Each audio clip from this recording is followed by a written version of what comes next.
Hello बच्चों, चलिए प्रश्न पढ़ते हैं।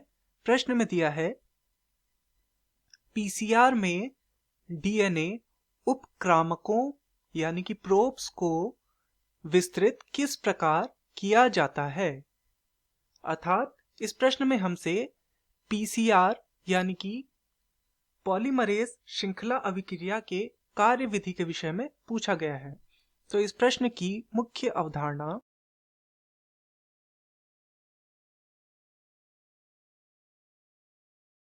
जो आधारित है वो है पॉलीमरेज श्रृंखला अभिक्रिया की कार्यविधि। तो चलिए सबसे पहले पॉलीमरेज श्रृंखला अभिक्रिया को समझते हैं। पॉलीमरेज श्रृंखला अभिक्रिया या फिर पीसीआर डीएनए की प्रतियां बनाने के लिए प्रयोग की जाने वाली एक अभिक्रिया है।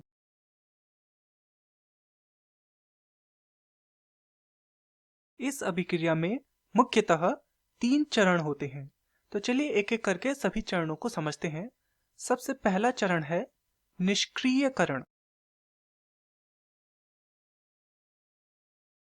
प्रक्रिया में डीएनए के मिश्रण को 94 डिग्री सेल्सियस अर्थात 94 डिग्री सेल्सियस पर गर्म किया जाता है, जिससे उसके दोनों रज्जुक अलग अलग हो जाते हैं। रज्जुकों के बीच में उपस्थित हाइड्रोजन बंध टूट जाता है।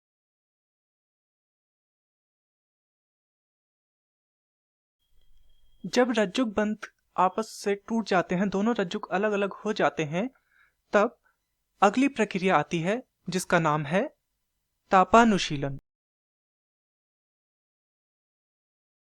इस प्रक्रिया में रज्जुक को लगभग 1.5 मिनट तक ठंडा किया जाता है तथा इसी प्रक्रिया में रज्जुक के साथ प्राइमर को जोड़ा जाता है। यह प्राइमर रज्जुक के सिरों पर जोड़ा जाता है। तापानुशीलन क्रिया के बाद अगली जो क्रिया आती है वो है निर्माण की। निर्माण की प्रक्रिया में जीन को 1 मिनट तक 72 डिग्री सेल्सियस अर्थात 72 डिग्री सेल्सियस पर रखा जाता है। इसके बाद इस जीन में पॉलीमरेज द्वारा न्यूक्लियोटाइड से श्रृंखला जोड़ी जाती है। तो पॉलीमरेज एक एंजाइम होता है जिसके माध्यम से न्यूक्लियोटाइड श्रृंखला को इसमें जोड़ा जाता है। तो यह पूरी प्रक्रिया अर्थात निष्क्रियकरण, दूसरा तापानुशीलन तथा निर्माण, ये तीनों प्रक्रियाओं को मिलाकर पॉलीमरेज श्रृंखला अभिक्रिया कहा जाता है। इस पूरी प्रक्रिया को संपूर्ण होने में लगभग 4 से 5 मिनट का समय लगता है। 4 से 5 मिनट में एक चक्र पूरा हो जाता है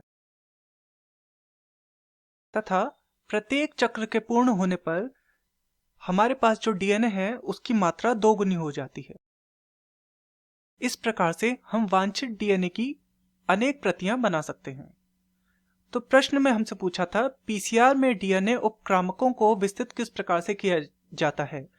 तो पीसीआर अर्थात पॉलीमरेज श्रृंखला अभिक्रिया के द्वारा निष्क्रियकरण, तापानुशीलन तथा निर्माण की प्रक्रिया द्वारा डीएनए उपक्रामकों को विस्तृत किया जाता है। मैं आशा करता हूं आपकी यह समझ में आया होगा।